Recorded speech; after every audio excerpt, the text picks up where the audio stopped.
Nigeria is waking up to another political shockwave. A former governor, 2 anti-graft agencies, and a detention that is raising more questions than answers. Tonight, the name dominating Nigeria's political space is Nasir El-Rufai. For the second consecutive night, the former Kaduna state governor remains in the custody of the Independent Corrupt Practices and Other Related Offences Commission. This comes barely hours after he was released from detention by the Economic and Financial Crimes Commission, where he had been held since Monday.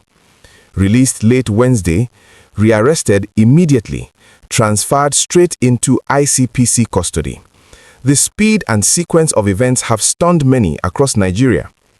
Before his arrest, El-Rufai, through his lawyers, had written to the Icpc formally expressing his willingness to honor an invitation scheduled for Tuesday. By all indications, he was preparing to cooperate. But then came a dramatic twist. At the airport, his passport was reportedly seized by operatives of the Department of State Services. Moments later, the political temperature changed. As of Thursday night, Icpc officials confirmed that El-Rufai was still in their custody but declined to disclose the offense under investigation. One official simply said, "He is still very much with us. I can't say the offense he is being investigated for." No charges announced, no timeline given, no official explanation. Please subscribe and share. Your support encourages us to continue delivering accurate and valuable information to you. And that silence is fueling speculation. Unverified claims have begun circulating that the investigation may be linked to the failed 11.1 billion naira Kaduna Light Rail joint venture project, a flagship infrastructure plan during El-Rufai's tenure as governor. But despite repeated efforts, no independent confirmation has emerged. Calls and messages to Icpc spokesperson John Ode went unanswered.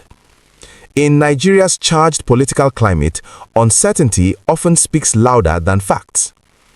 The situation escalated further when El-Rufai's media aide Muyiwa Adekeye revealed that Icpc operatives had searched the former governor's residence on Aso Drive in Abuja. According to Adekeye, El-Rufai's lawyer, Ubong Akban, condemned the search as unlawful. He described it as a violation of due process and fundamental human rights. That allegation has now shifted the conversation from investigation to legality. This unfolding drama is playing out against a tense national backdrop. Nigeria is already grappling with intense political debates over democracy, governance, insecurity, and institutional trust. With the presidency of Nigeria under scrutiny and the National Assembly facing criticism over electoral reforms, this latest development adds fresh pressure to Nigeria's democratic institutions. Supporters of the former governor see political targeting.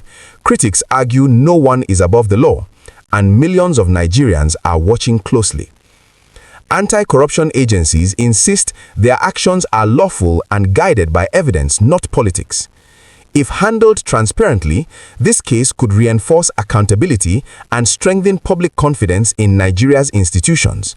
But if mishandled, analysts warn it could deepen mistrust, especially as the country edges closer to the 2027 general elections. El-Rufai was once a most powerful figure in Nigeria's political landscape, an outspoken former governor and influential national actor. Tonight, he sits in detention at the mercy of the very institutions he once worked alongside. Power in Nigeria can change hands swiftly. As the hours tick by, one question hangs heavily in the air. Is this a routine investigation grounded in law, or another episode that will test Nigeria's commitment to justice, due process, and democracy?